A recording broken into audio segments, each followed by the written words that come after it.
সরকারি অর্থের সর্বোত্তম ব্যবহার নিশ্চিতের নির্দেশ প্রধান উপদেষ্টার। 10 দূতাবাসের 38 কর্মকর্তার তথ্য চেয়েছে দুদক, সহায়তার আশ্বাস জানিয়েছেন পররাষ্ট্র উপদেষ্টা। কারখানা অর্থনীতি বাঁচাতে কারো কারো বিরুদ্ধে কঠোর পদক্ষেপ নিতে হবে জানিয়েছেন স্থানীয় সরকার উপদেষ্টা। শ্রমিকদের ইন্ধন দিচ্ছে আওয়ামী লীগ, আজ থেকে অ্যাকশন শুরু বললেন আসিফ। গুচ্ছের 24 বিশ্ববিদ্যালয়ে ভর্তিতে অনিয়ম, তদন্তের নির্দেশ।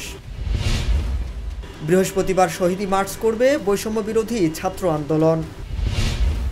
ডায়মন্ড ওয়ার্ল্ডের এমডি দিলীপ কুমার আগরওয়ালা 3 দিনের রিমান্ডে। বৃহস্পতিবার পদত্যাগ করছেন সিইসি সহ কমিশনাররা। এমন কিছুই নেই যে একদিনে পুলিশের ভাবমূর্তি উন্নত করে ফেলব বলেছেন স্বরাষ্ট্র উপদেষ্টা।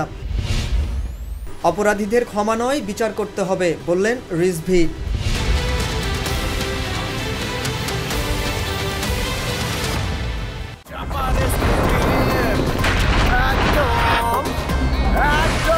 শপথ ভাই তোমার মামা। এত খাও চাপার জোর বাড়াও।